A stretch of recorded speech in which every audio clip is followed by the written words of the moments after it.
Yo, salut tout le monde, comment va? C'est Lord Vendetta avec vous, j'espère que tout le monde va bien, j'espère que tout le monde passe un merveilleux lundi. Salut à vous tous, les gens de YouTube, un joyeux début de semaine, j'espère que vous avez passé un bon week-end. Moi ça va, j'ai passé un bon week-end, il était tranquille, je devais prendre 3 jours off, vendredi, samedi, dimanche, la vérité ça fait du bien. Et j'étais supposé faire la vidéo tout à l'heure à midi quand j'ai fini mon entraînement. Je me suis assis devant mes écrans, etc. J'arrivais même pas à tenir une phrase, à faire une phrase parce que j'avais pas de souffle, tu vois. Donc là, j'ai arrêté, je suis parti dormir, je viens tout juste de me réveiller. Là, maintenant, je vais faire la vidéo. Et en plus de ça, j'ai l'entraînement à 19h30. Donc, c'est dur. Mais c'est le travail. On est là. Cette semaine, c'est une bonne semaine. Cette semaine est une semaine extrêmement bien chargée. Si vous suivez le fondamental, vous devriez savoir. Si vous ne suivez pas le fondamental, vous ne savez rien. Et quand les choses vont commencer à domper ou à pomper, vous n'allez même pas savoir pourquoi ça pompe et pourquoi ça dompe. You know what I mean? C'est pour ça qu'il faut suivre le fondamental. Il faut suivre qu'est-ce qui se passe dans l'économie, dans la macroéconomie. Cette semaine, on a le rapport de l'inflation du mois d'août qui va sortir. Cette semaine, on a le rapport des inscriptions au chômage qui va sortir. Cette semaine, on a le rapport du PPI qui va sortir. Cette semaine, demain, on a le débat présidentiel. Et la semaine prochaine, on a le Fed Meeting. Donc, 2 semaines extrêmement bien chargées. Donc, il y aura beaucoup de volatilité dans le marché, c'est sûr et certain. Donc, c'est pour ça qu'on reprend le travail. On va le reprendre bien comme il faut. Aujourd'hui, vidéo statique. Demain, stream sur le Discord. Mercredi, sûrement une vidéo statique encore sur YouTube. Jeudi, stream sur le Discord. Vendredi, sûrement un autre stream sur le Discord. Samedi, stream ici sur YouTube. Et dimanche, encore une fois, stream sur le Discord. Donc, ça va être une semaine extrêmement chargée. Chaque jour jusqu'à dimanche, il y aura du contenu. OK? J'espère que vous allez bien et j'espère que vous êtes prêts. Avant de commencer, n'oubliez pas qu'il y a le rabais de 50 $ sur les 10 cent wallets. Au lieu de 159 $, c'est 109 $ et le lien il se trouve dans la description sur chacune de mes vidéos et je vous conseille fortement d'acheter un 10 cent wallet le plus tôt possible. Sinon, la famille, je vous conseille fortement d'ouvrir un compte sur Bitrou. OK? Le plus tôt possible. Le lien il se trouve dans la description sur chacune de mes vidéos. Sinon, je vous invite fortement à intégrer le Club des Champions.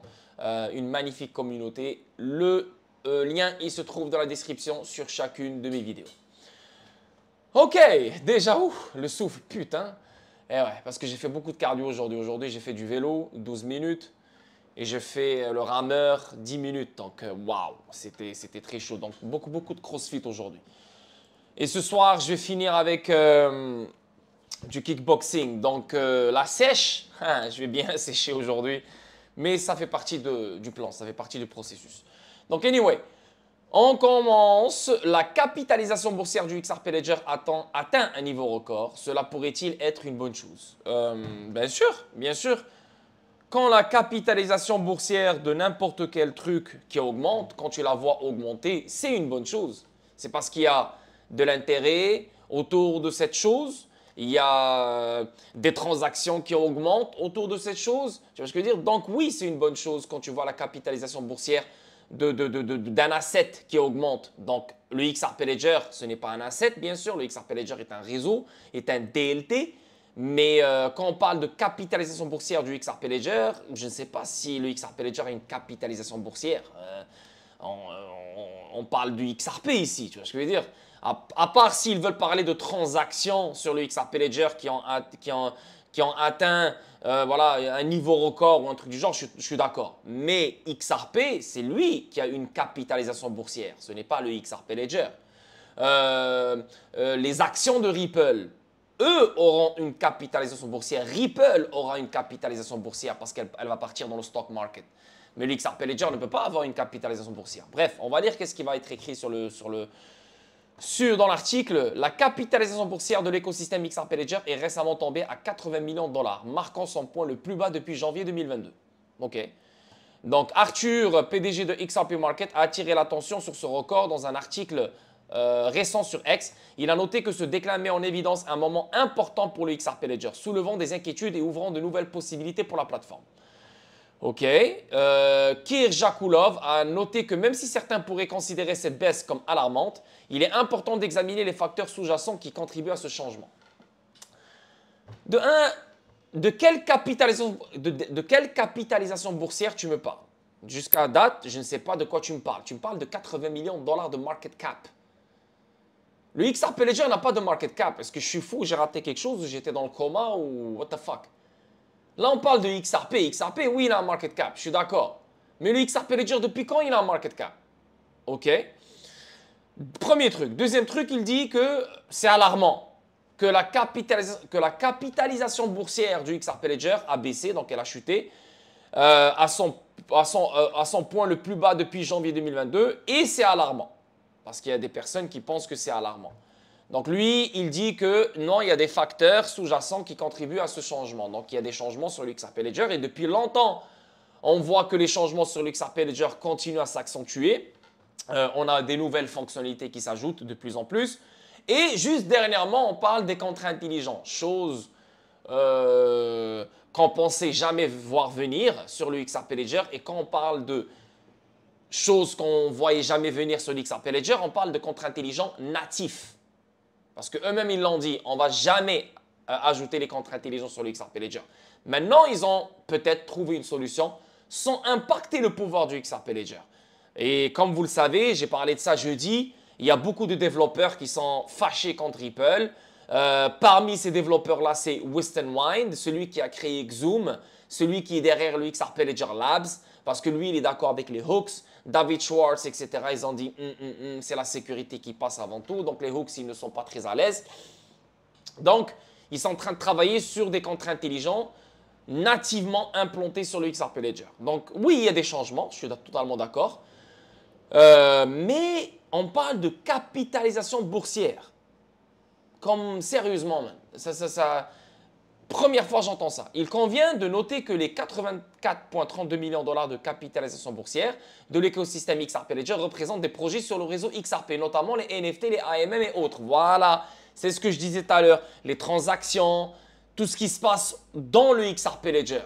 Ok, donc les AMM, la valeur de la valeur qui circule dans les AMM, la valeur des NFT sur le XRP Ledger, le XRP lui-même, etc., etc. Ok, là j'ai compris. C'est différentes choses qui font que le XRP Ledger a sa propre capitalisation boursière. Ok, good. Changement dans l'allocation du capital et nouvelles opportunités de projet. Selon Kirjakulov, la capitalisation boursière réduite pourrait suggérer une réaffectation du capital vers des projets plus récents, au sein ou en dehors de l'écosystème XRP. Cet ajustement peut indiquer que les développeurs et les investisseurs explorent les opportunités de finances décentralisées ou de tokenisation à la recherche d'innovation et de croissance. Ok, yeah, pour moi, c'est juste logique de toujours aller chercher l'innovation et la croissance.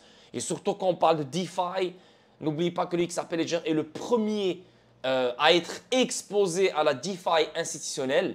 Donc, ça ne m'étonnerait pas de voir les développeurs et les investisseurs qui explorent des opportunités dans la DeFi, bien sûr. Et même Ripple, elle est très investie sur la DeFi institutionnelle. Elle investit sur des startups qui touchent la DeFi institutionnelle. À mesure que les capitaux se déplacent, les applications émergentes peuvent prendre le devant, offrant à l'écosystème de nouveaux domaines de développement. Il est important de noter que ce changement s'aligne sur l'accent continu de XRP Ledger sur les paiements et la tokenisation, en particulier avec le lancement prochain de RL et USD qui pourrait conduire à la création d'applications décentralisées liées au paiement. Yes. Yes, yes. Donc, yeah, on va connaître d'autres choses. On va connaître des choses, des nouvelles dApps, des nouvelles startups qui seront basées sur le XRP Ledger, qui vont utiliser le RLUSD comme leur épine dorsale dans toutes leurs opérations, etc. Yo, on n'a rien vu encore. On n'a rien vu encore et les choses se préparent en ce moment même. C'est juste qu'on ne le voit pas. Il n'y a pas de nouvelles, il n'y a pas de...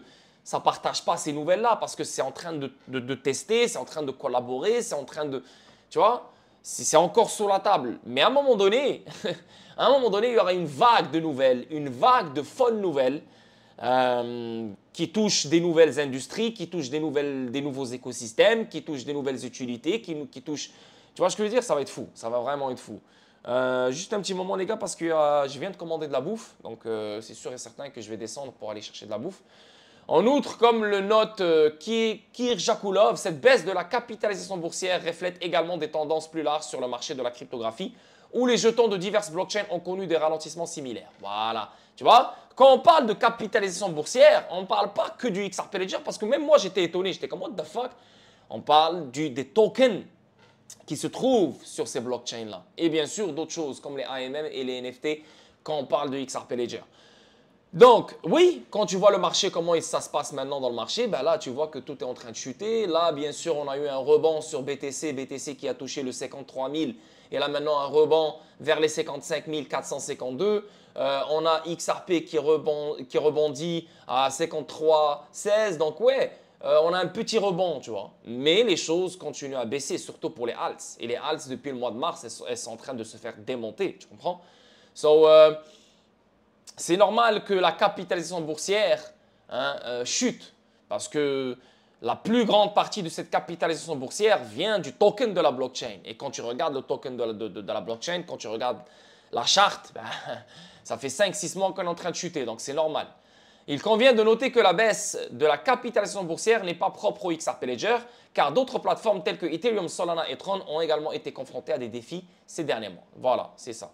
Impact sur l'activité des développeurs. D'un autre côté, Kirjakulov indique également que la diminution de la capitalisation boursière du XRP Ledger pourrait être considérée comme une évolution naturelle, dans la mesure où les projets les plus faibles ou abandonnés sont progressivement éliminés, laissant la place à des projets plus prometteurs. Ben ouais, parce que sur l'XRP Ledger, n'importe qui peut créer des projets, n'importe qui peut créer des startups, n'importe qui peut créer n'importe quoi. À un moment donné, il y a plein de projets qui ne servent à rien. Donc une capitalisation boursière qui chute et aussi un marché qui chute, ben c'est là que tu vas voir des altcoins qui vont disparaître parce qu'ils ne servent à rien. Ben c'est pareil sur le XRP Ledger. Tu vas voir des projets qui vont disparaître parce qu'ils ne servent à rien. Tu comprends? Donc cette capitalisation boursière qui chute,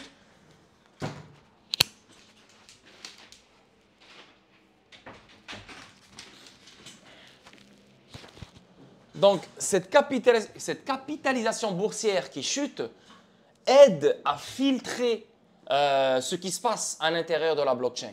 Et je suis totalement d'accord avec ça. Mais ce changement pourrait également conduire à une réduction de l'activité des développeurs. Surtout que maintenant, autour de XRP Ledger, les développeurs ne sont pas contents. Ils ne sont vraiment pas contents. Et là, on parle de développeurs connus, quoi. Après, je ne parle pas de tous les développeurs, bien sûr. Mais il y a une partie des développeurs qui ne sont pas contents parce que Ripple, à cause des contrats intelligents. Voilà. Là maintenant, si Ripple décide d'ajouter les... c'est pas Ripple qui va décider, c'est les validateurs qui vont décider, bien sûr. Parce que n'oubliez pas que c'est décentralisé. Le XRP Ledger est décentralisé. Personne ne peut décider... Voilà, non, moi, je décide d'ajouter les contrats intelligents. Ni Ripple, ni personne. Ça serait un vote. Si les contrats intelligents sont ajoutés sur le XRP Ledger, alors oui, ça va fâcher énormément de développeurs. Okay? C'est pour ça que Ripple, elle va ailleurs. Elle est partie en Corée du Sud, elle est partie au Japon et elle a mis 1 milliard de XRP en disposition pour chercher des nouveaux développeurs. Après, est-ce qu'on est là pour faire plaisir aux développeurs? Non. On est là pour mettre en place un réseau dans lequel on peut créer des nouvelles utilités, un nouveau monde. Donc, le réseau doit être extrêmement sécuritaire parce que si on fait plaisir aux développeurs, alors on va délaisser la sécurité. La sécurité passe avant tout si ce XRP Ledger va être un outil ou un réseau universel que tout le monde va utiliser pour les prochaines décennies. La sécurité passe avant tout. C'est pour ça qu'il y a certains développeurs qui sont fâchés. Parmi ces développeurs, c'est Western Wine. C'est lui qui a créé les hooks, tu vois, et Xaho Network. Donc, certains développeurs peuvent partir vers d'autres plateformes, voilà, c'est sûr et certain, offrant davantage de support ou d'incitation financière. Le XRP Ledger n'a pas d'incitation financière. Donc, déjà maintenant, les développeurs sont fâchés parce que Ripple ne suit pas leur direction, ok? Et en plus de ça, il n'y a pas d'incitation. Donc, ceux qui vont rester, ils sont vraiment loyaux et fidèles et ils ont vraiment besoin du XRP Ledger. Parce que leur projet, leur entreprise, leur monde dépend du XRP Ledger. Mais tous les développeurs de merde qui sont là juste pour ouais, je veux que Ripple me respecte, je veux l'argent, je veux ci, je veux ça, ils vont tous dégager. Et on veut qu'ils dégagent. On n'en a pas besoin de ce genre de développeurs. Ben, c'est pareil avec la capitalisation boursière quand elle chute. Elle fait dégager certains projets qui ne servent à rien, qui remplissent le XRP Ledger pour rien. Quand la capitalisation boursière, quand le marché chute et quand les altcoins perdent plus de 90% de leur valeur, il y a des altcoins qui disparaissent, qui ne peuvent plus revenir. Tu vois ce que je veux dire? Toi, tu ne les vois pas, mais c'est le cas. Tu comprends? Donc, c'est bien ce genre de choses. On filtre à fur et à mesure. Malgré ces revers potentiels, les capacités de tokenisation de XRP Ledger offrent au réseau un moyen de rester compétitif. Yes, parce que le XRP Ledger est très en avance sur son temps. Donc, il restera toujours compétitif. Il n'y a aucune blockchain qui arrive à la cheville du XRP Ledger. Et ce n'est pas parce que je suis investi sur XRP que… Non, non, non, c'est la vérité. Peut-être Hedera, peut-être un autre, mais non. Le XRP Ledger offre la DeFi avant n'importe quelle blockchain. Le XRP Ledger offre la tokenisation avant n'importe quelle blockchain. Tu comprends ce que je veux dire? Le XRP Ledger est rapide et change les paiements transfrontaliers avant n'importe quelle blockchain. Tu comprends? L'accent mis par le réseau sur les atouts fondamentaux, tels que les paiements et la tokenisation des actifs du monde réel, pourrait stimuler la croissance future, même dans un contexte de défis persistants. Les défis vont toujours rester là. Il n'y a aucune entreprise dans cette planète, il n'y a aucun réseau sur cette planète, il n'y a rien dans cette planète qui a été créé, qui n'a pas connu des défis persistants. Il y aura toujours des défis. Hein? Et c'est ça qui fait que ton investissement est meilleur sur le long terme. Parce que tu vois ton investissement surmonter les défis à fur et à mesure. Et là, tu te dis, waouh, putain, j'ai bien fait d'investir sur ce truc. Parce que regarde, il n'arrête pas d'avoir des défis, mais à chaque fois, il défie les obstacles, quoi. Tu vois ce que je veux dire? Donc ça fait partie de la vie. Ça, c'est un truc qui fait partie de la vie. Parce que n'oubliez pas, on ne connaît pas le futur. On ne connaît pas qu'est-ce que cet Internet de la valeur va nous ramener. On ne connaît pas qu'est-ce que l'Internet des objets va nous ramener. On ne peut pas savoir le nombre de valeurs qu'on va créer à fur et à mesure. Donc, il faut accepter les défis. C'est normal. You know? Mais quand tu vois qu'est-ce que Ripple fait pour le XRP Ledger, et surtout des bonnes fonctionnalités qui s'ajoutent sur le XRP Ledger pour la DeFi institutionnelle, ben tu comprends pourquoi, tu comprends qui va utiliser le XRP Ledger et qui va adopter le XRP Ledger. Le 1%. Les big boss. Réaction de la communauté et préoccupations soulevées. Donc, au milieu de l'analyse Kirjakulov, Wok, un membre notable de la communauté XRP, a soulevé des questions concernant l'interprétation des données. Tout en reconnaissant la rigueur de l'analyse, Wok a souligné que la tendance générale de la capitalisation boursière pourrait encore être à la hausse, même en tenant compte de l'inflation symbolique et d'un ralentissement plus large du marché. Il a suggéré que comparer un autre jeton au cours de la même période pourrait fournir une image plus claire des performances de l'écosystème. Ouais, je suis d'accord avec lui. Yes, yes, yes. Pour de vrai, quand tu compares ce token XRP avec un autre token, je suis sûr et certain que XRP a une plus grande capitalisation boursière et une meilleure performance, c'est sûr et certain, comparé à d'autres. Même si tu vois la charte du XRP, tu dis ouais mais XRP ne bouge pas, ouais mais XRP fait chier, non non non non non non non, XRP il bouge, XRP il bouge et crois-moi il a bougé avant la plupart des altcoins. XRP il est monté à 95 sous, il est déjà monté au dernier niveau de la Golden Zone. La plupart des alts n'ont même pas encore augmenté au dernier niveau de la Golden Zone. XRP a mieux performé que n'importe quel alt. La vérité, pas comparé à tous les altcoins, mais la plupart des alts. C'est juste que vous ne le voyez pas, you know? Donc, n'oubliez pas qu'il y a énormément de fournisseurs ODL, Tranglo, etc., etc. Donc, l'utilisation du XRP, elle se fait en ce moment même. So, yeah, ça ne m'étonnerait pas que le XRP ait des performances meilleures que la plupart des altcoins qui se trouvent en ce moment même sur le marché. En réponse aux préoccupations de Wok, Kirjakulov a expliqué que l'estimation de l'inflation des jetons sur le XRP Ledger est particulièrement difficile en raison de l'absence d'un système formel de dépôt de jetons. En conséquence, des estimations basées sur diverses projections fondées sur des formules non nécessaires pour comprendre les tendances de l'inflation au sein de l'écosystème, blablabla. C'est intéressant. La vérité, c'est intéressant. C'est intéressant. On avance. Un expert affirme que XRP ne connaîtra pas seulement une hausse, mais un cycle de croissance perpétuelle. La vérité, je suis d'accord avec ce titre. Je suis d'accord avec ce titre. Parce que XRP a une utilité. XRP a un futur incroyable. Il a vraiment une valeur utilitaire. Il sert à quelque chose. Donc, pour moi, XRP ne va pas connaître une hausse juste pour la connaître. Ah, voilà, c'est une hausse, ouais, parce qu'on est dans un cycle haussier. Donc, voilà ta hausse, merci, bonsoir, allez, on rechute. Non. Chaque hausse, si vous regardez la charte, et si je vous ramène vers si je vous remets la charte du XRP ici, chaque hausse nous emmène vers un nouvel étage. OK?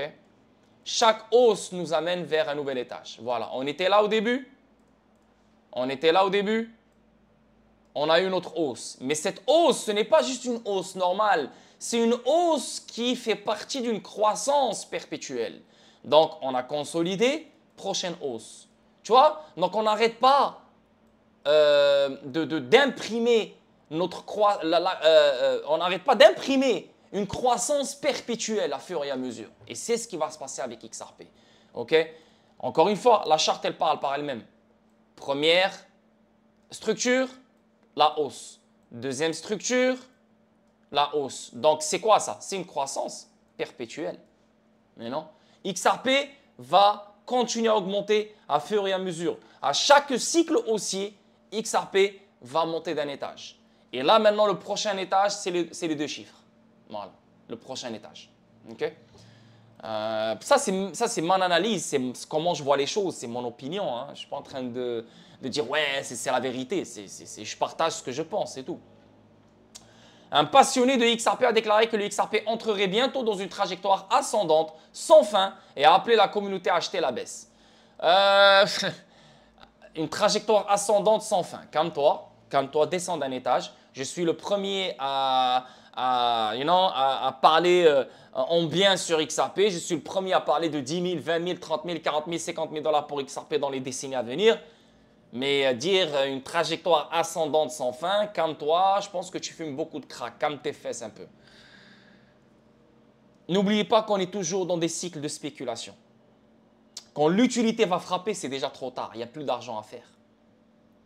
OK? À fur et à mesure que l'utilité s'agrandit,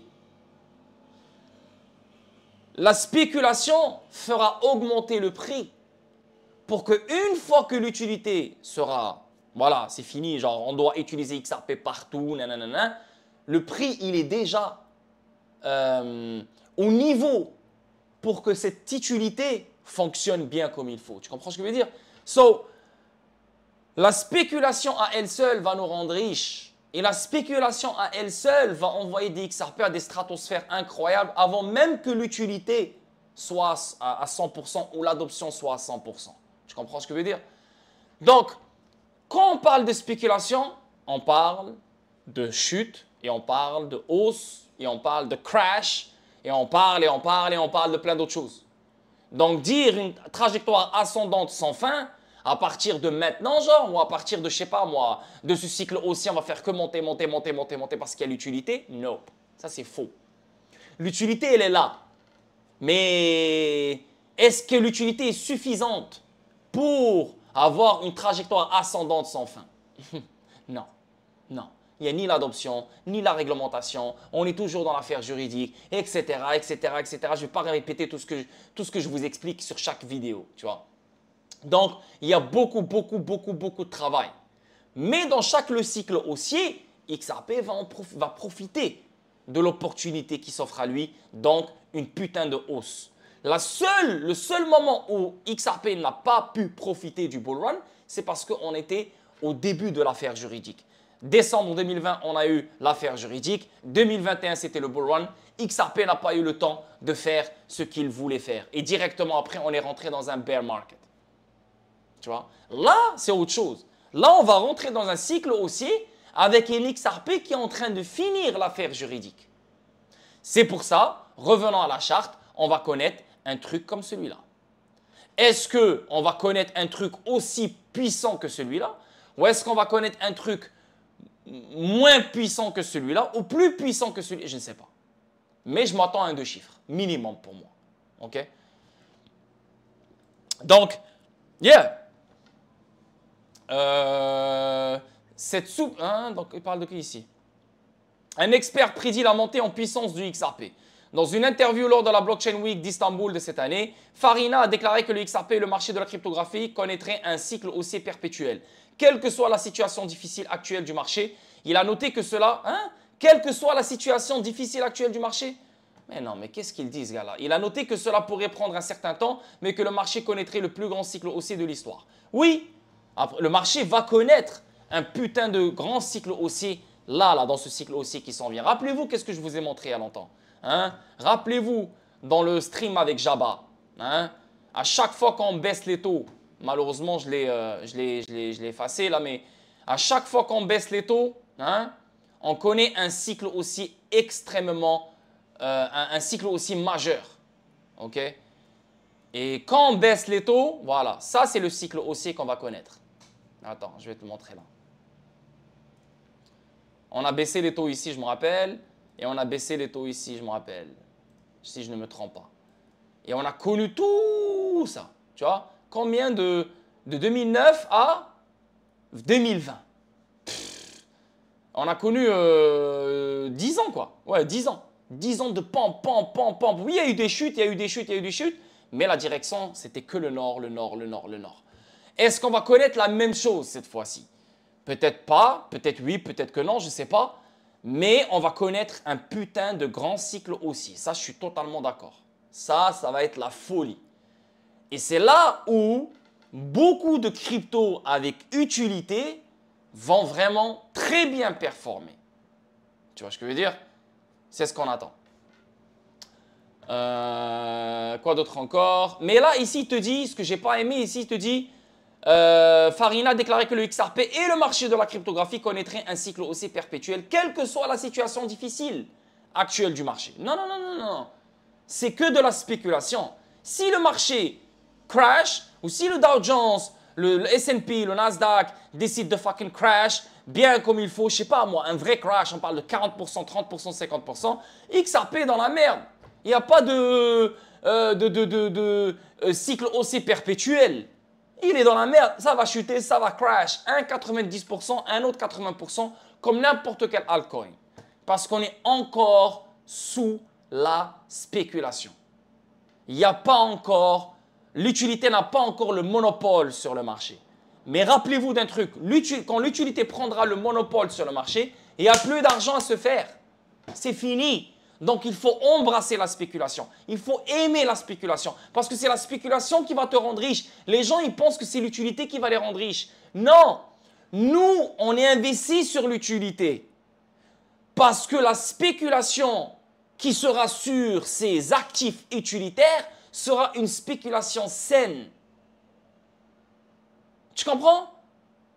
Nous, on n'investit pas pour que l'utilité nous rende riches. Non. C'est la spéculation sur cette utilité-là qui va nous rendre riches. Tu comprends ce que je veux dire? Et les gens m'attaquent sur les commentaires sur YouTube. Ouais, mais nana, tu te trompes. Il faut spéculer. Et quand tu spécules, tu dois te tromper. Mais t'es fou, quoi. C'est ce qui fait qu'on a un marché. You know? Dans un tweet de suivi, Farina a noté que le XRP connaîtrait non seulement une hausse, mais aussi une hausse des prix sans fin. Tu vois, là, on commence à dérailler ici. Là, on commence à dérailler. Selon lui, les partisans du XRP examineraient le prix actuel du XRP à l'avenir et s'émerveilleraient de la différence de valorisation. Bien sûr que ça va être différent dans les années à venir. Mais bien sûr, t'es pas en train de dire quelque chose de merveilleux là.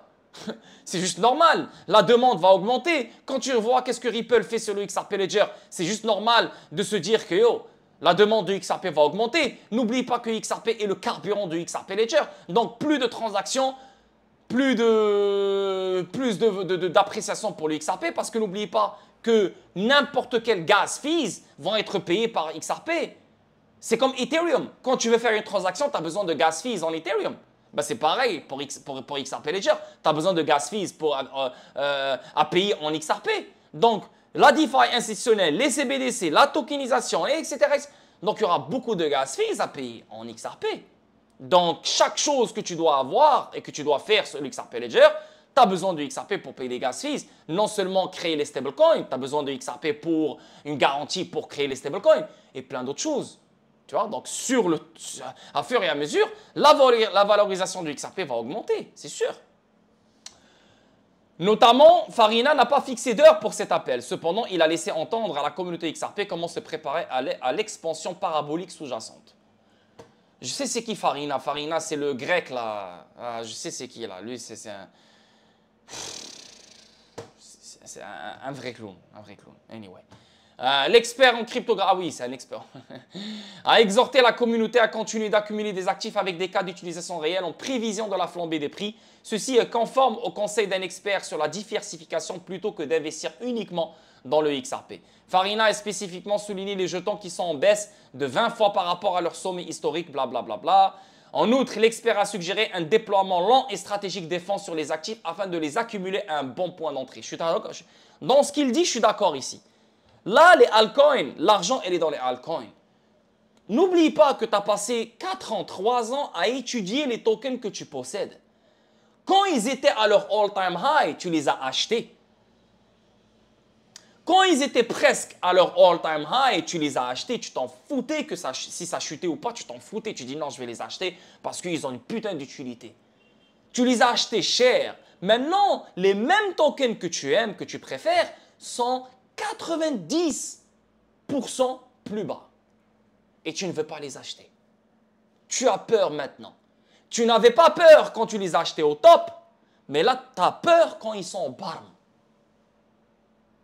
Gala, il y a eu le hack dernièrement. Tout le monde a commencé à s'exciter. Tout le monde a commencé à paniquer. C'est un buy, Gala, maintenant. C'est une putain d'opportunité. Casper, tout le monde s'existe autour de lui. Ouais, mais Casper, c'est de la merde, c'est en train de chuter. C'est un buy maintenant. Pareil pour Telcoin, pareil pour XDC, pareil pour Bax, pareil pour HBR, pareil pour Dent. Yo, les gars, c'est maintenant. C'est maintenant. On va chuter un peu plus, je suis sûr et certain on va chuter un peu plus parce que le mois de septembre, il est reconnu d'être un mauvais mois. On va chuter encore plus, je suis sûr et certain.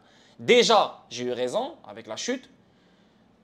J'ai collé le 53 000 comme quoi c'est le premier target et c'est exactement ce qu'on a eu. Mais je ne pense pas que c'est fini. Je pense qu'on va chuter encore plus et je pense qu'on va aller chercher le 50 000 pour XRP très prochainement. Donc, attendez à avoir un 15-20% sur les altcoins easy. Tu vois. So, il ne faut pas avoir peur. Il ne faut pas avoir peur. Parce que l'utilité reste pareille. L'équipe derrière l'actif est toujours la même. Tout est encore pareil. C'est juste la charte qui te donne l'illusion que les choses ont changé. La charte, c'est la charte. L'utilité, c'est l'utilité. L'écosystème, c'est l'écosystème. Rappelez-vous encore une fois. La plupart des altcoins sont plus bas que leur all-time low, ou bien à leur all-time low, ou juste un peu plus haut de leur all-time low. L'argent est là. OK? Pas le Bitcoin, pas Ethereum, pas Solana, pas quelle connerie encore. Réfléchissez. Donc, je suis d'accord avec lui dans ça, quoi. On avance. Ici, on parle de Crypto Founder. Le fondateur de Crypto souligne une nouvelle raison de ne pas aimer XRP. OK. Une nouvelle raison de ne pas aimer XRP. Ah, il nous a fallu 4 ans pour avoir une nouvelle raison. Quelle est la nouvelle raison? Oh là là là là. J'aimerais tellement bien te lire. Comment tu t'appelles? Joshua Jake. OK, on va te lire. Le fondateur d'OmniSwap AI a identifié une autre raison importante de ne pas aimer le jeton XRP avec le choix politique de certaines des personnalités dirigeantes de Ripple. Ah, Chris Larsen. Chris Larsen, il est derrière Kamala Harris. Donc, Chris Larsen, il supporte Kamala Harris. Donc, le fait que Chris Larsen supporte Kamala Harris, il faut détester XRP.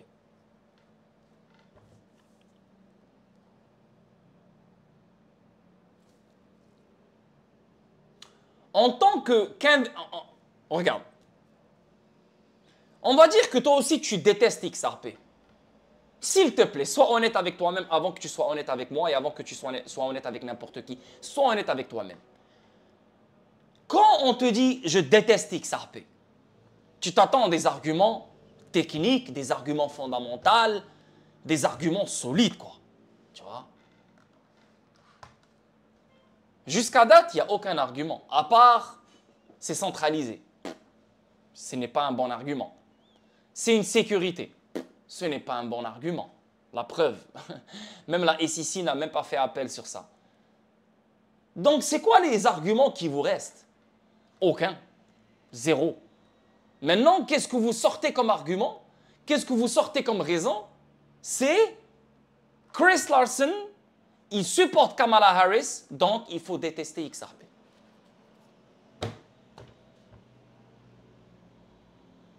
La preuve pourquoi il faut investir sur XRP. Parce que les gens qui détestent XRP, les gens qui disent n'importe quoi sur XRP, n'ont aucun argument pour te dévier de ton investissement. Regarde les arguments qu'ils te sortent. Chris Larson supporte Kamala Harris. C'est un truc qui n'a aucun rapport avec XRP. C'est un truc qui n'a aucun rapport avec Ripple. C'est un truc qui n'a aucun rapport avec le XRP Ledger. C'est un truc qui n'a aucun rapport avec la DeFi institutionnelle. Mais zéro, aucun rapport.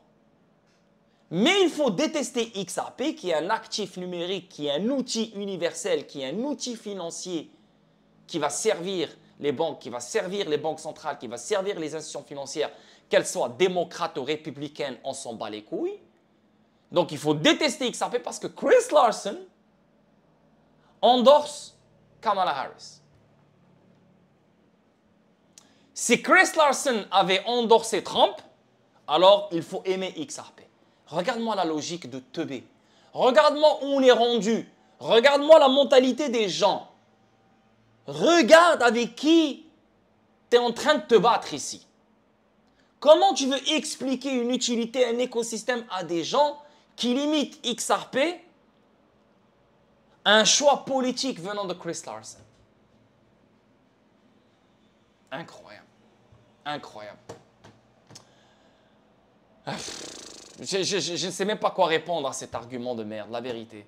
Cependant, le rôle important joué par Harris dans l'administration actuelle, sous laquelle l'industrie de la cryptographie a été confrontée à des obstacles réglementaires, y compris les propres batailles juridiques de Ripple, a déclenché des réactions mitigées de la part de la communauté.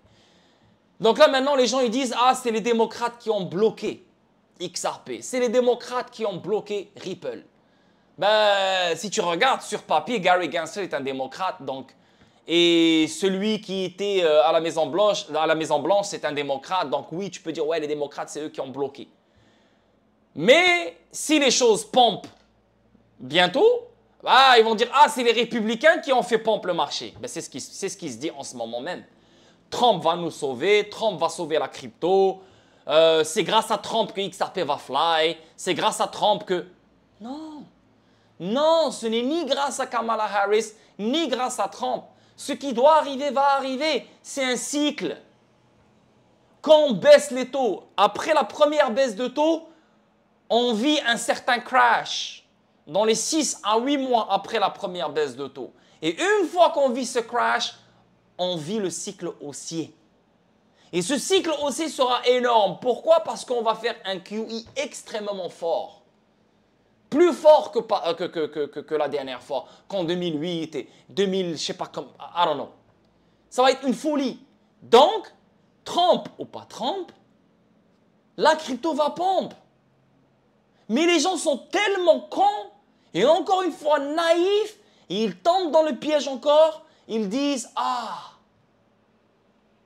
c'est Trump qui va nous sauver, donc il faut voter pour Trump. Pourquoi tu votes pour Kamala Harris? Ils sont contre la crypto.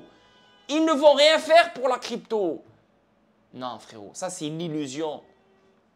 Le système est le système. Le système doit avancer, que ce soit Kamala Harris, que ce soit Trump, que ce soit lui ou que ce soit lui, que ce soit Pinocchio, que ce soit Tom et Jerry, on s'en bat les couilles. Le système doit avancer. Les cycles doivent se faire. Parce que ce n'est pas Kamala Harris et ce n'est pas Trump. Ça, c'est des traders, c'est des market makers, c'est des investisseurs. Partout dans le monde. Ça dépasse Trump, ça dépasse Kamala Harris. Tu comprends ce que je veux dire? Donc, encore une fois, revenons à nos moutons. Dire qu'il faut détester XRP parce que Chris Larson, il est derrière Kamala Harris, il faut vraiment être fou dans la tête. Wallah, il faut vraiment être fou dans la tête. L'approbation de Larson a alimenté le débat, certains exprimant leur déception compte tenu des défis auxquels XRP a été confronté lors du procès, qui ont empêché les détenteurs de XRP de capitaliser sur le marché haussier de 2021. N'oubliez pas que celui qui a balancé l'affaire juridique était un républicain. C'est ce que les gens ne comprennent pas. Celui qui a balancé l'affaire juridique décembre 2020, c'était un républicain. Et celui qui a continué avec l'affaire juridique était un démocrate. Donc ce n'est pas les démocrates qui ont compliqué les choses pour XRP, c'est un fucking républicain qui a commencé à compliquer les choses pour XRP. Donc, votre mentalité et vos arguments ne tiennent pas la route. Arrêtez avec cette question de démocrates, républicains, eux ils vont sauver, non, ils vont compliquer. Il n'y a personne qui va sauver, personne qui va compliquer. La blockchain, les DLT, le ISO 222, cette nouvelle quatrième révolution industrielle, cette nouvelle modernisation du système financier, cette nouvelle modernisation du secteur bancaire, tout ce bordel est dû et inévitable. Personne ne va le bloquer, personne ne va l'arrêter. That's it. Ok? C'est juste que on retarde les choses, on retarde, on freine les choses. Au lieu que les choses vont rapidement, on les freine un peu. Parce que si ça va rapidement, ça va compliquer les choses pour eux. Donc on veut que les choses partent doucement. On veut que les régulateurs prennent leur temps. On veut plein d'autres choses. Tu comprends? En raison du climat réglementaire actuel, de nombreux dirigeants de la cryptographie ont plutôt choisi de soutenir Donald Trump. Trump a promis avec ferveur de rendre Bitcoin et crypto formidables s'il était élu président. Voilà. Bla bla bla bla bla. Pourquoi la dernière fois quand tu étais président, tu disais que la crypto c'est de la merde? Pourquoi tu disais que Bitcoin était une menace nationale, hein? Maintenant, qu'est-ce qui a fait que tu as tourné ta veste? Parce que tu sais que tu as beaucoup plus de monde qui sont derrière la crypto et tu veux des votes. Les gens sont stupid, man. C'est fou comment ils sont cons et naïfs. Bien que Harris n'a pas fait de promesses spécifiques en faveur de la crypto-monnaie, le président de Ripple a mis tout son poids derrière elle, réagissant à cette évolution. L'éminent commentateur communautaire Joshua Jake a critiqué l'approbation de Larson. Il y voit une raison supplémentaire de se distancer du XRP. Quel con et quelle honte. Il a souligné que les investisseurs XRP ont souffert sous l'administration actuelle, en particulier lors du long procès qui a bloqué des gains de prix importants. En fait, qui a souffert? Personne n'a souffert. De quelle souffrance tu parles? On a connu XRP en 2017. Les gens qui ont connu XRP en 2017-2016, ils sont devenus millionnaires en 2018. De quelle souffrance tu parles? On a connu un bull run en 2021. N'oubliez pas que XRP, il a touché le 11 centimes. De 11 centimes à 2 dollars, c'est beaucoup d'argent. Ceux qui ont retiré, ils n'ont pas souffert. Mais ceux qui n'ont pas retiré, c'est eux qui souffrent. Parce que eux, ils ne savent pas c'est quoi prendre du profit. Moi, dans ma communauté, ça m'a pris des années pour que les gens prennent du profit. L'humain, au début, dès le départ, surtout avec XRP, les gens sont rentrés avec cette illusion comme quoi « Oh, c'est fini, dès que j'investis sur lui, 2021, je vais devenir millionnaire. » Donc, ils attendaient les 100 dollars, les 1000 dollars, je ne sais pas combien. Ils n'ont pas retiré, ils se sont fait baiser. Ça dépend de la responsabilité de chacun. Ce n'est pas les démocrates qui nous ont compliqué les choses, ce n'est pas les républicains qui nous ont compliqué les choses, ce n'est pas ci, ce n'est pas ça. Il y a eu un bon profit à faire. Et moi, je l'ai pris, ce profit-là. J'étais au Canada, je suis parti au Maroc. Donc, qui a souffert? Je suis désolé. Ceux qui rêvent, beaucoup, oui. Eux ont souffert parce qu'ils pensaient qu'ils allaient retirer, ils allaient vendre des XRP à 100 dollars. Tu as acheté du XRP à 11 centimes. 2 dollars. Tu sais combien ça? C'est beaucoup d'argent. Tu comprends? Il convient de noter que les réactions de la communauté au choix politique de Larson n'ont pas été unilatérales, certains y trouvant une justification. Et Chris Larson n'a plus aucun rapport avec Ripple. Chris Larson, c'est juste, je ne sais même pas s'il est encore, il fait partie voilà, des dirigeants de Ripple. C'est un philanthrope, c'est un Bill Gates lui, c'est un Elon Musk lui, tu vois ce que je veux dire, c'est un Bill Gates, etc. Et eux, ils sont tous des démocrates, ces enculés. Ils le sont tous. Ils le sont tous. C'est un philanthrope. Le mec, il est milliardaire. Voilà, voilà nous, on respecte Chris Larsen parce que c'est un gars qui a créé Ripple. Mais Chris Larsen, c'est un fils de pute comme n'importe quel fucking autre fils de pute qui existe sur cette planète qui essaie d'enculer notre vie, comme Bill Gates, etc. So, on s'en fout de Chris Larsen. Michael, membre de la communauté, a noté que les dirigeants de Ripple jouent probablement un jeu stratégique, essayant d'être des deux côtés de la division politique afin que quel que soit celui qui remportera finalement l'élection présidentielle de novembre, Ripple ne soit pas désavantagé.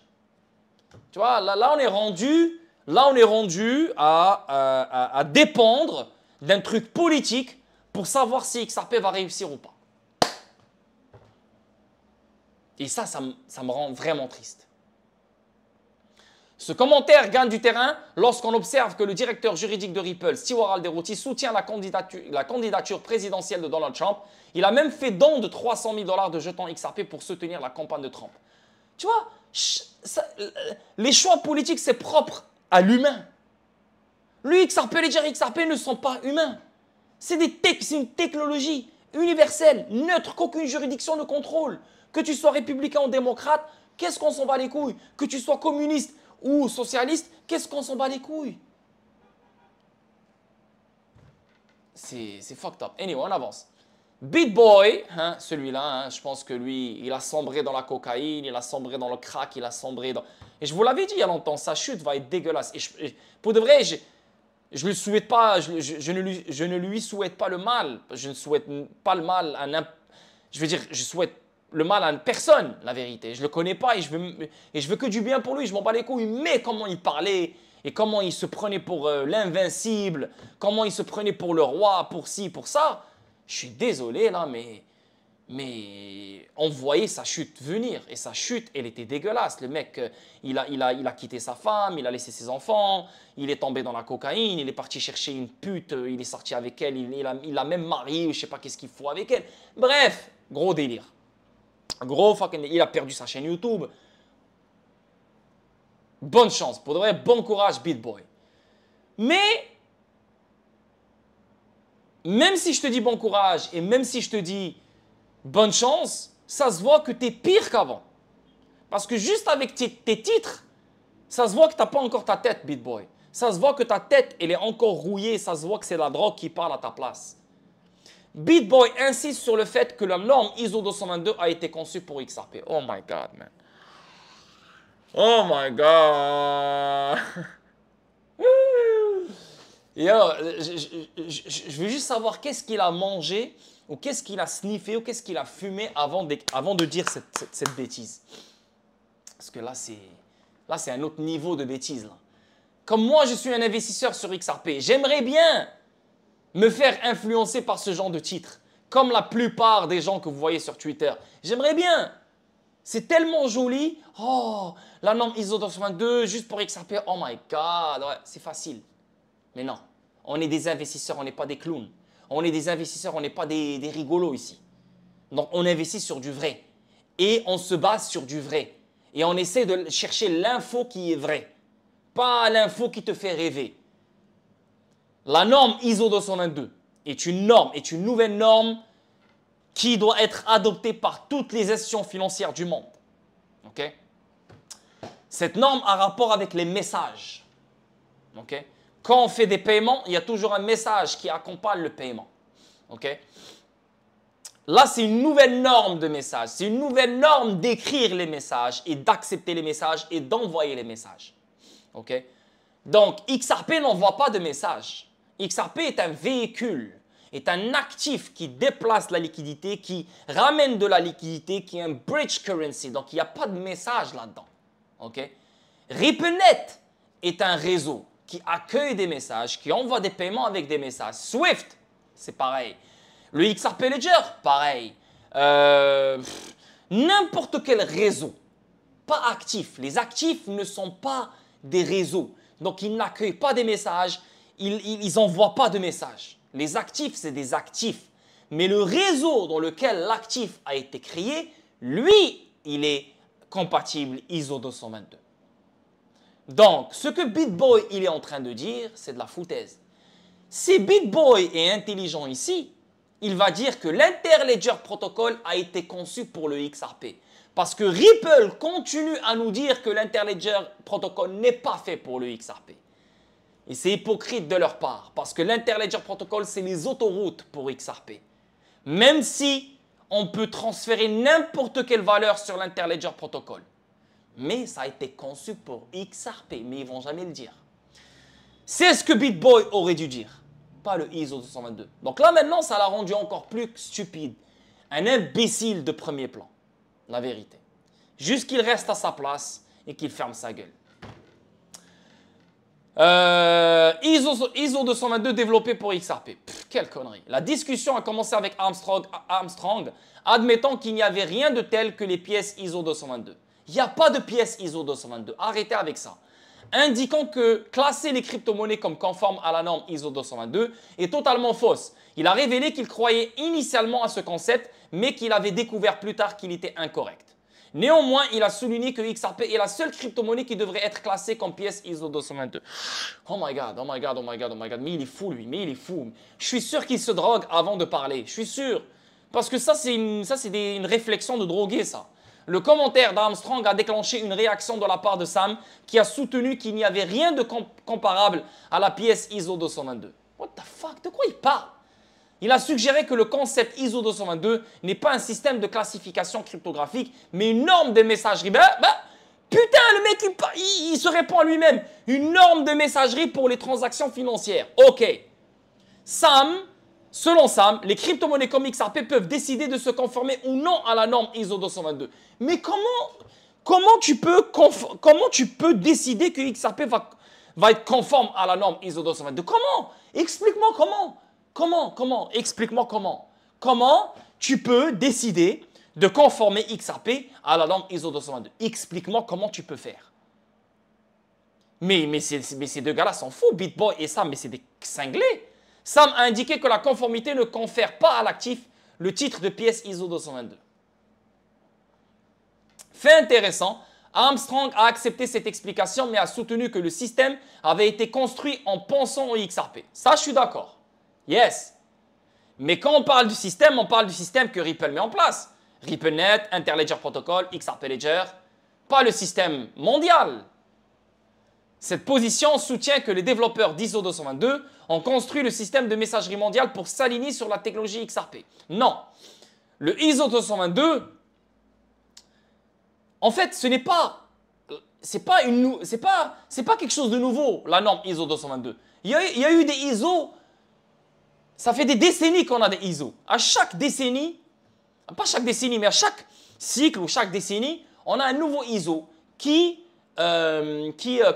accompagne la technologie qui vient à chaque décennie, tu vois, c'est normal.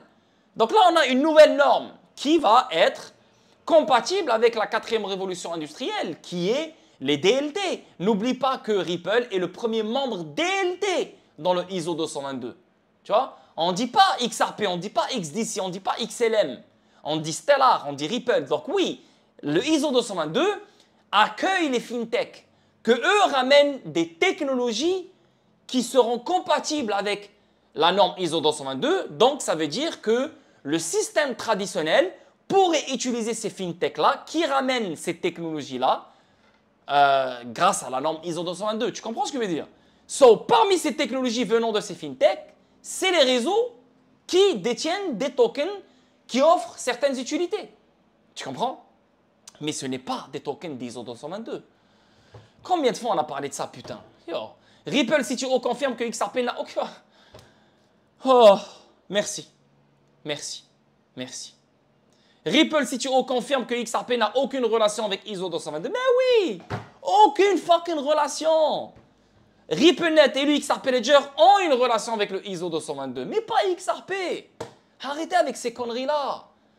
La norme ISO 222 vise à renforcer la messagerie électronique entre institutions financières.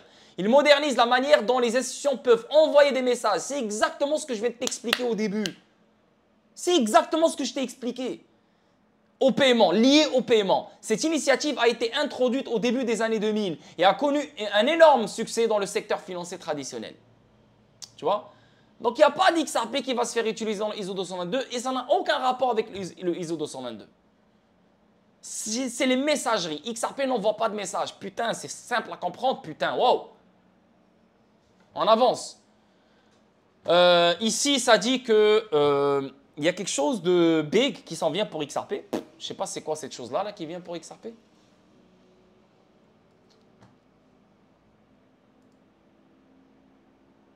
Je sais pas qu'est-ce qu'il a mon ordinateur là.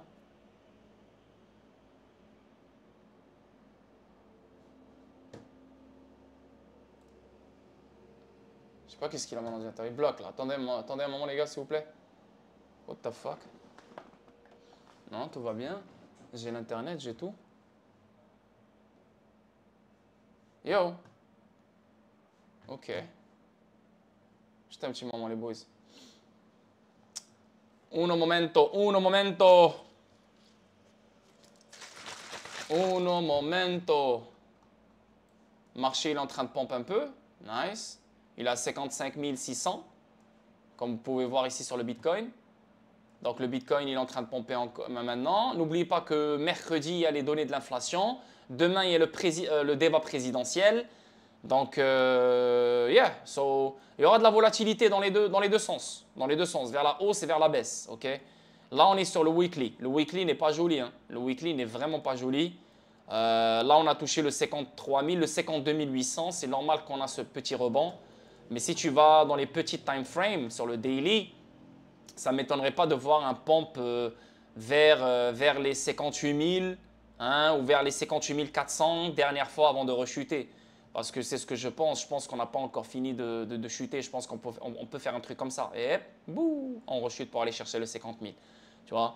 Donc, c'est ce que je vois venir. On n'a pas encore fini de dump, c'est sûr et certain. Donc, yeah. Sinon, si Bitcoin nous donne cette chute, on parle d'un 8% ou un 9%, 10%.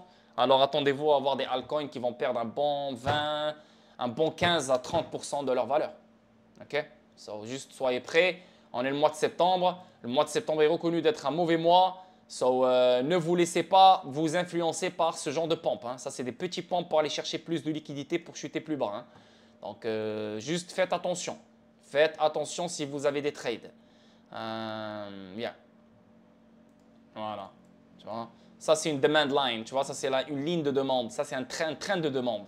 Comme tu peux voir, 1 touché, 2 touchés, 3 touchés, 4 touchés, 5 touchés. Et le moment que Bitcoin a touché ce trend, il a pompé direct, tu vois. Donc, c'est normal ce pompe. Et là, si tu vois ici, si tu regardes bien, on a beaucoup de résistance. Voilà, ça, c'est la première résistance. Ça, c'est la deuxième résistance. Tu as même une troisième résistance ici. Sauf, il ne faut pas s'étonner si Bitcoin remonte vers ces zones-là avant de recrash. OK? OK. Revenons à nos moutons. On va aller checker. Yeah, donc, quelque chose de grand arrive-t-il pour XRP alors que Gemini Exchange tweet XRP avec le logo Twitter?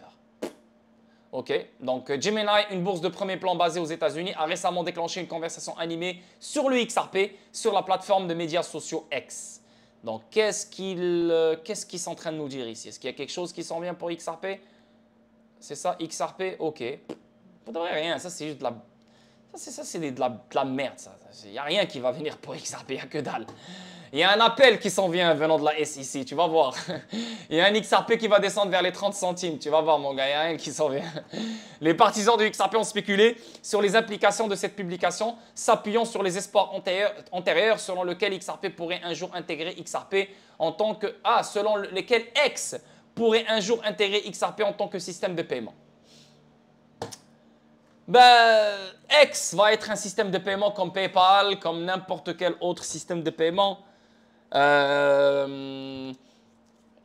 Il peut utiliser ODL, yeah, il peut utiliser ODL, il peut être un fournisseur de ODL, parce que n'oubliez pas qu'on a beaucoup de monde qui utilise X, c'est le monde entier, donc il y a plein de corridors différents, c'est sûr et certain, donc ODL serait l'utilisation de ODL serait très probable, mais on dirait que tout le monde attend X, comme si c'est X qui va nous rendre riches. C'est comme si c'est X. On dirait que XRP a été créé pour X. X reste une plateforme, reste un fournisseur de paiement, reste une plateforme de paiement comme n'importe quelle autre plateforme de paiement qui utilisera directement ou indirectement XRP, que tu le veuilles ou non. Et là, on est en train de s'exciter sur X. Et on a oublié les banques centrales. Les banques centrales, c'est les boss. C'est les banques centrales que tu dois prendre en considération. Parce que c'est eux le vrai argent, le préfinancement, etc., etc. Bridge currency, les CBDC, tout ce bordel. On s'en fout de X. Cette spéculation est liée à une annonce de Twitter en 2022 qui faisait allusion à l'intégration d'un mode de paiement sur la plateforme. Depuis lors, X a fait des progrès, obtenant des licences de transmission de fonds auprès de certains régulateurs d'États américains. OK, good. Et bien sûr, c'est ici, les gens sont fâchés parce que Chris Larson endorse, approuve Harris à la présidence. Donc les gens sont fâchés et ils disent qu'il faut détester XRP parce que Chris Larson endorse Harris. Va comprendre. Voilà, va comprendre. La vérité, j'ai mal à la tête. Juste en pensant à ça. Quelle bêtise. Quelle connerie. Quelle stupidité. On est déjà 1 heure de vidéo. L'équipe Flair explique comment les détenteurs de XRP peuvent devenir des fournisseurs de garantie sur FA7. N'oublie pas qu'avec XRP, en détenant XRP, on peut devenir des fournisseurs de liquidités. On peut devenir des fournisseurs de prêts. Et là maintenant, on peut même devenir des fournisseurs de garantie. C'est fou, hein? Détenir des XRP, ce n'est pas juste avoir du XRP, genre, ok, j'investis sur XRP, je vais faire mon argent, je vais faire mon profit avec XRP. Détenir du XRP, c'est aussi avoir des jobs, avoir des carrières, I don't know. Tu vois, façon de parler peut-être. Fournisseur de liquidité, fournisseur de prêts, fournisseur de garantie. Ça, c'est incroyable. Et si tu sais comment ces 3 choses-là fonctionnent, et si tu maîtrises les 3, et tu as un bon bac de XRP, tu ne pourras jamais vendre XRP. Tu ne vas jamais vendre tes XRP, tu vas juste créer un revenu passif incroyable avec tes XRP sur le long terme, ce qui te permettra de vivre, je veux dire, sans vendre un de tes XRP.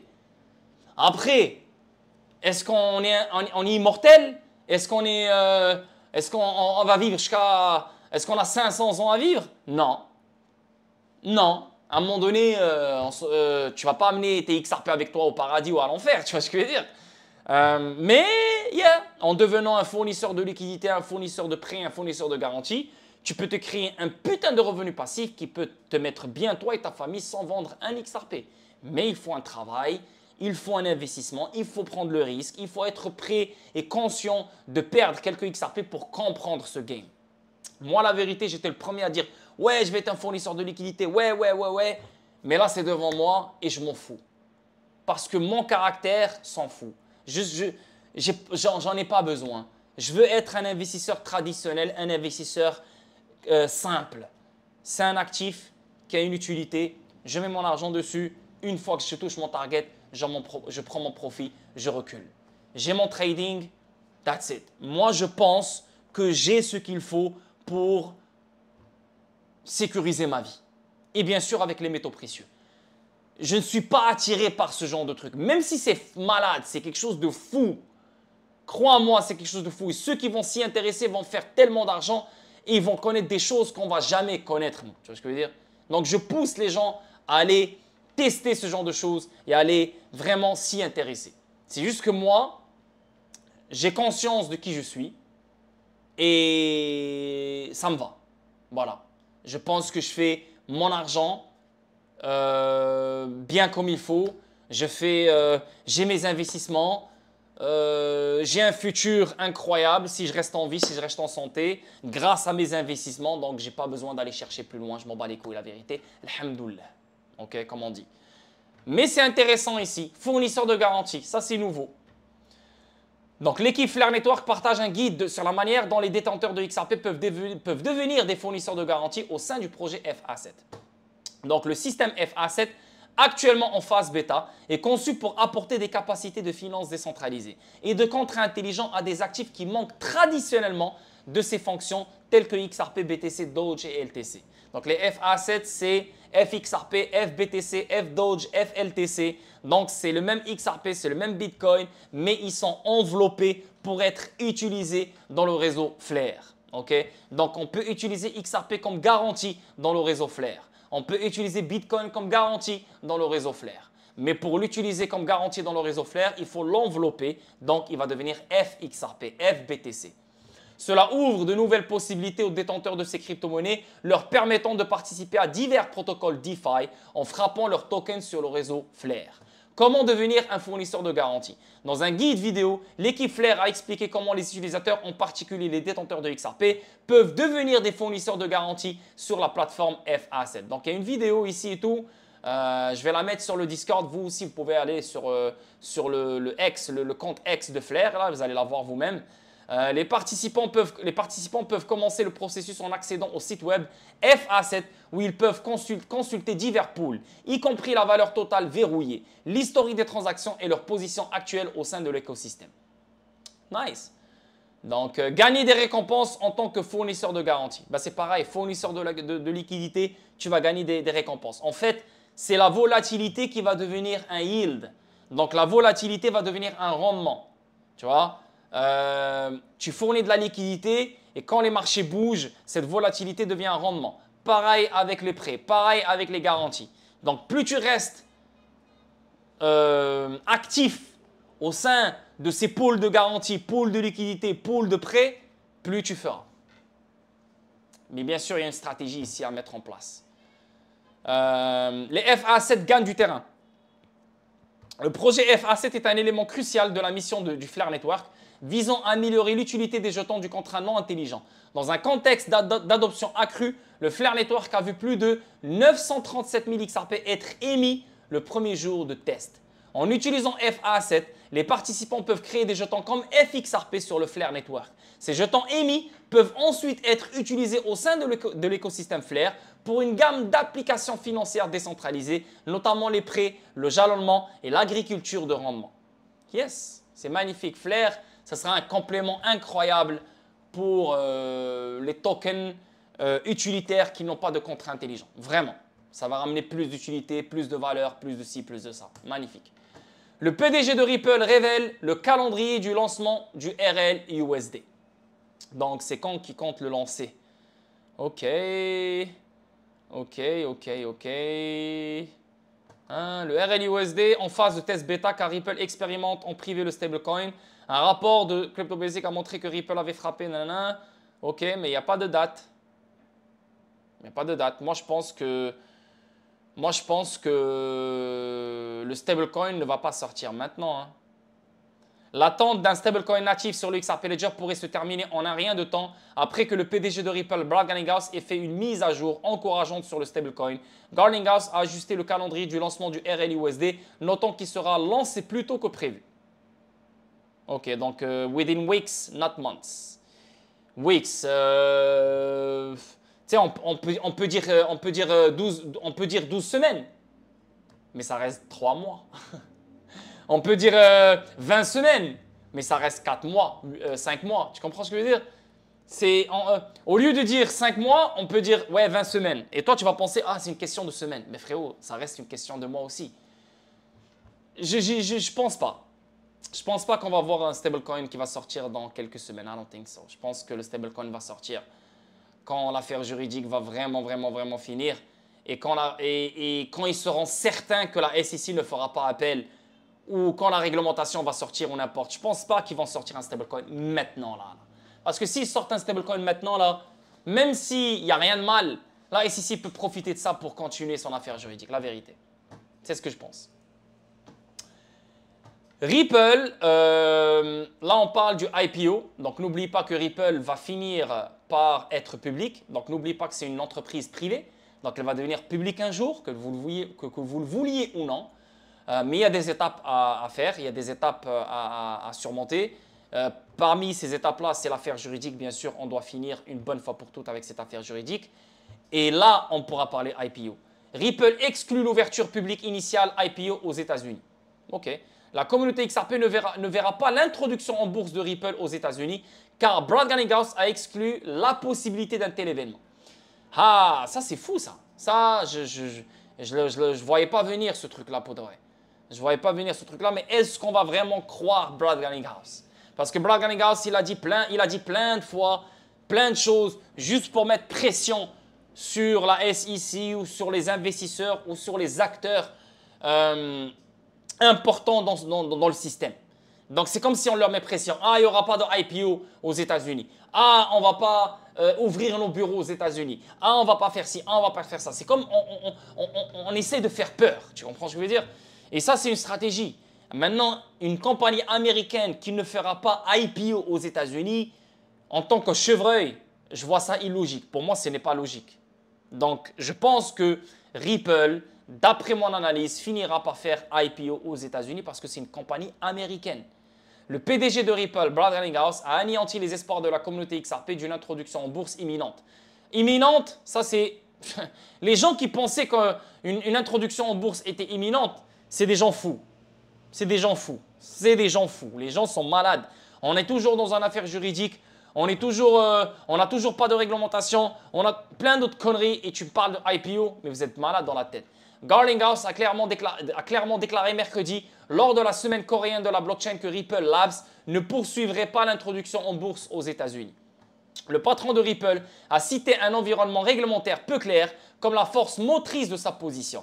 Notons que son entreprise n'est pas intéressée par une nouvelle série de querelles juridiques. Voilà, c'est normal. C'est normal. C'est juste normal.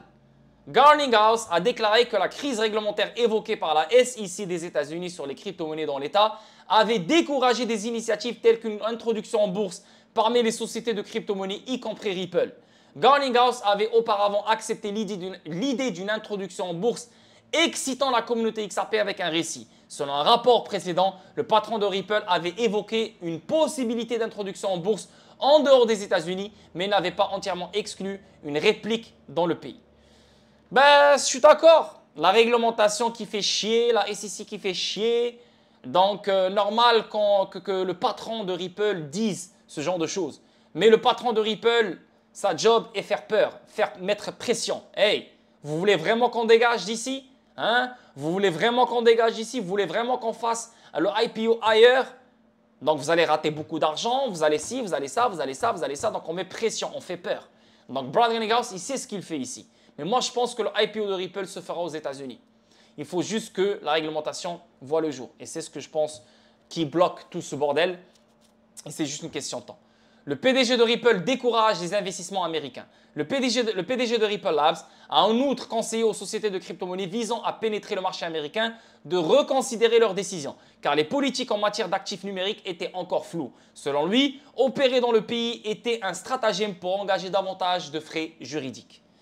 Tu vois, là, il est en train de faire réveiller tout le monde. Il est en train voilà, quoi, tu vois, hey, il est en train de freiner tout le monde. Et si tout le monde écoute ce que Ripple est en train de dire, déjà, ils sont déjà conscients hein, de la merde qui se trouve dans la réglementation aux États-Unis. Donc, ils voient déjà c'est compliqué. Donc, le fait que Ripple, le visage de la crypto qui parle comme ça, crois-moi, ça va faire plus d'effet et les gens vont vraiment reconsidérer leur investissement aux États-Unis. Donc, c'est une campagne de pression, c'est une campagne de peur. Voilà, c'est ce que je pense. N'oubliez pas que Gary Gensler, il va quitter, c'est sûr et certain. Garlinghouse a parlé de la marge d'autorité inutile du patron de la SEC, Gary Gensler, sur le secteur de la cryptographie aux États-Unis. Dans une déclaration récente, il a indiqué que Gensler serait licencié malgré le résultat de l'élection présidentielle de novembre. Je suis totalement d'accord. Gary Gensler n'a plus de temps, il va dégager très bientôt. Malgré le paysage réglementaire américain flou, quelques sociétés de cryptographie ont déposé une demande d'introduction en bourse auprès de la SEC. De nombreuses entreprises comme Circle, Telegram et Reddit ont déposé un S1 auprès de la SEC pour entrer en bourse aux États-Unis. Le problème, c'est que Circle, Telegram et Reddit n'ont pas d'affaires juridiques avec la SEC. Ripple a une affaire juridique avec la SEC. Et c'est la SEC qui doit approuver le IPO. Donc, ça ne marchera pas. Ripple est toujours en bataille avec la SEC. La preuve, la SEC est chaude pour faire un appel. C'est ce que j'arrêtais pas de vous dire. Ça fait 1 mois que j'arrête pas de vous dire, les gars, ne soyez pas étonnés si la SEC nous fait appel. Une nouvelle requête dans le procès Ripple contre SEC fait allusion à un appel potentiel. L'équipe juridique de Ripple dépose une nouvelle requête concernant le procès de la SEC, demandant une suspension de la partie monétaire de la décision du 7 août de la juge Anelisa Torres. Donc la SEC et Ripple conviennent de retarder le paiement des amendes. Ok. Selon la requête, Ripple a révélé que la SEC avait accepté sa demande de suspendre la partie monétaire de la décision du 7 août qui oblige la société de paiement cryptographie à payer une amende de 125 millions de dollars avant la date limite du 6 septembre. Ah, donc si on retarde les paiements, c'est parce qu'il y a quelque chose qui s'en vient ici. Les avocats de Ripple ont déclaré que la société avait convenu avec la SEC de retarder ce paiement. Ripple a suggéré de transférer 111% du montant de l'amende sur le compte bancaire de son équipe juridique à titre de garantie. Les avocats de Ripple ont déclaré que la société... donc les fonds seraient conservés sur le compte jusqu'à 30 jours après l'expiration du délai de recours. Bien que Ripple conserve la propriété financière des fonds, la société n'aura aucun contrôle jusqu'à ce que le sursis soit conclu. La requête précisait que l'un des avocats de Ripple, Kellogg Hansen, veillerait à ce que les fonds restent sur le compte jusqu'à qu'ils soient libérés par le tribunal ou jusqu'au consentement mutuel des parties. Cette décision garantit que les fonds seront utilisés pour honorer la partie monétaire du jugement du 7 août ou libérés si le jugement est annulé lors du deuxième circuit. Donc, je pense que cette affaire n'est pas encore finie. Je pense que cette affaire a beaucoup de choses encore dans la poche. Le récent dépôt suggère que les parties font les préparatifs nécessaires pour un éventuel appel. Ah, je vous l'ai dit ou je ne vous l'ai pas dit? Donc, attendez-vous à voir XRP vers les 30 centimes. Bientôt là, hein? Attendez-vous de voir ça. Vous allez voir, vous allez voir. Pas bientôt dans les jours à venir, non, mais bientôt. Après avoir eu ce pump de fin d'année, hein, vous allez voir qu'est-ce qui va se passer après. Aucune des parties n'a révélé son intention de faire appel. Rappelant que Ripple s'est dit satisfait de la partie monétaire du jugement. Cependant, la société n'a pas commenté l'injonction imposée sur ses futures ventes de XRP à des clients institutionnels. En outre, il n'est pas certain que la SEC suivra la voie de l'appel. En attendant, le temps presse pour que chacune des parties dépose un avis d'appel. Après le jugement final du tribunal, les parties disposaient de 60 jours pour faire appel de toute partie de la décision. Pour l'instant, les parties ont épuisé près d'un mois sans indiquer si elles envisageaient de faire appel. La SEC n'a pas décidé de faire appel. Pendant ce temps, l'avocat pro-XRP Jeremy Hogan a émis l'hypothèse que la SEC n'avait pas décidé de faire appel. Le principal avocat a expliqué que le dépôt d'un avis d'appel prend environ 15 minutes. Selon Hogan, une fois que la SEC a déposé l'appel, elle dispose de 70 jours pour soumettre le mémoire proprement dit. Donc, une fois qu'elle fait appel, elle a 70 jours. Vous voyez comment ça va prendre du temps. Et ça rentre dans la fenêtre baissière après la première baisse de taux qui dure 6 à 8 mois. Donc, ne soyez pas étonnés si vous voyez XRP à 30 sous et plus bas. Il a ajouté que si la SEC avait déjà décidé de faire appel, il n'y aurait aucune raison pour que l'agence retarde le dépôt de l'avis. Pour l'heure, rien n'est confirmé sur les deux fronts. Ici, encore une fois, ça parle de la SEC et il y a un avocat qui dit que les odds d'un appel ont augmenté. Comme quoi, un appel peut vraiment surgir. Okay? Le célèbre expert juridique Fred Rispoli suggère que la probabilité d'un appel devant la SEC contre les poursuites en cas de Ripple se sont multipliées. L'avocat Rispoli a fait cette affirmation peu de temps après que Ripple ait demandé une suspension de la partie monétaire du jugement final du 7 août de la juge Anelisa Torres. Ripple a révélé que l'argent serait retenu sur le compte et libéré 30 jours après l'expiration du délai requis pour déposer un avis d'appel ou la conclusion d'un appel. Ça, on le sait, on vient tout juste de le lire. Les chances d'appel montent en flèche. Réagissant à cette évolution, l'avocat Rispoli a suggéré que cet arrangement renforce les chances d'un appel dans cette affaire. Bien que cette décision ne confirme pas qu'un appel pourrait être déposé, Rispoli a émis l'hypothèse que l'initiative signale une incertitude. Je suis totalement d'accord avec Rispoli et je pense qu'on va finir par entendre un appel venant de la SEC. Il a suggéré que Ripple avait probablement pris cet arrangement parce que les avocats de la SEC n'avaient pas confirmé s'ils envisageaient de faire appel. Bien qu'un appel ne soit pas certain, l'avocat Rispoli a déclaré que les chances d'un appel se produisent ont augmenté en fonction des récents développements du procès. Les deux parties pourraient faire appel. Les passionnés de crypto ont continué à se demander si le procès Ripple allait faire appel depuis que le tribunal a rendu le jugement final. Beaucoup de monde m'ont dit non, il n'y aura pas d'appel qui va se faire. J'arrêtais pas de dire les gars, il y aura un appel qui va se faire. Parce que quand tu regardes les charts et quand tu regardes ce qui se passe, on n'est pas encore prêt. Le marché n'est pas encore prêt. Donc, c'est juste parfait de continuer à faire appel pour que les choses chutent. Et une fois qu'on est prêt pour vivre le cycle haussier, là, l'affaire juridique sera à sa fin. Et là, XRP pourra connaître quelque chose de merveilleux. Tu vois? Ça se voit qu'on n'est pas encore prêt. Le marché n'est pas encore prêt. Le cycle haussier n'est pas encore là. Donc, yeah. Beaucoup ont émis l'hypothèse que les deux parties, en particulier la SEC, feraient appel. Comme indiqué précédemment, James Murphy a cité deux raisons pour lesquelles la SEC pourrait faire appel, tels que les problèmes de restitution et la décision du tribunal concernant les ventes programmatiques XRP. Ça, c'est sûr et certain que la SEC va faire appel de ces ventes-là. Rappelons que le tribunal a rejeté la demande de restitution de la SEC, l'agence n'ayant pas réussi à prouver que les investisseurs XRP avaient subi un préjudice pécuniaire.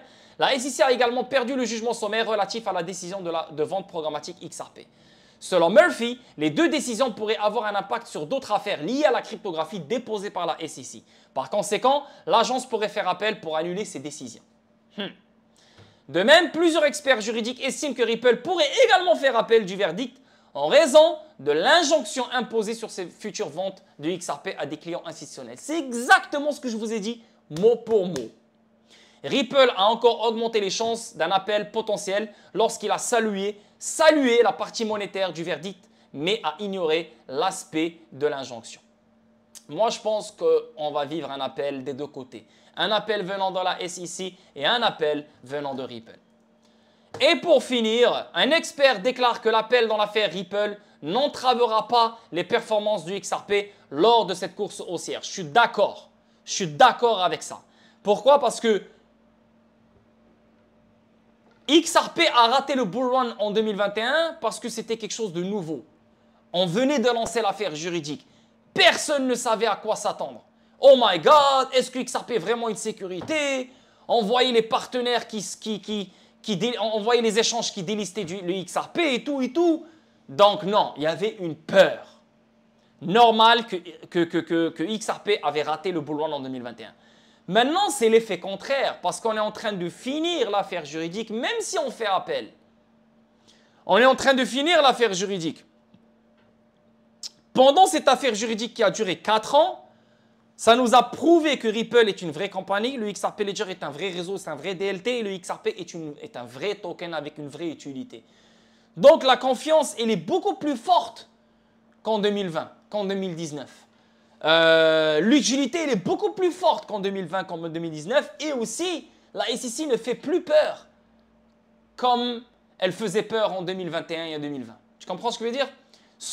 Je pense fortement, comme cette personne, je pense que XRP ne va pas rater sa course haussière, même si on finit par faire un appel où on va dans le deuxième circuit.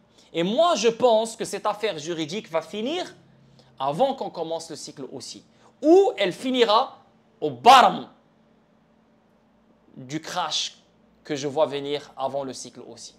On va voir. Ça, c'est de la pure spéculation. Il y a des millions de personnes comme moi qui spéculent jour et nuit. Ça fait partie du game. Et c'est ce qui fait qu'on continue d'avancer. C'est ce qui fait qu'on continue à s'informer sur notre actif.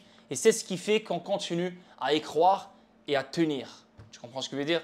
Donc, 1h30 de vidéo. J'espère que vous allez aimer. N'oubliez pas les likes. N'oubliez pas les abonnements, n'oubliez pas d'intégrer le Discord, le Club des Champions, n'oubliez pas d'ouvrir un compte sur Bitrou et n'oubliez pas d'acheter un Decent. Ok? Peace tout le monde, merci encore et on se capte mercredi pour une autre vidéo statique. Peace.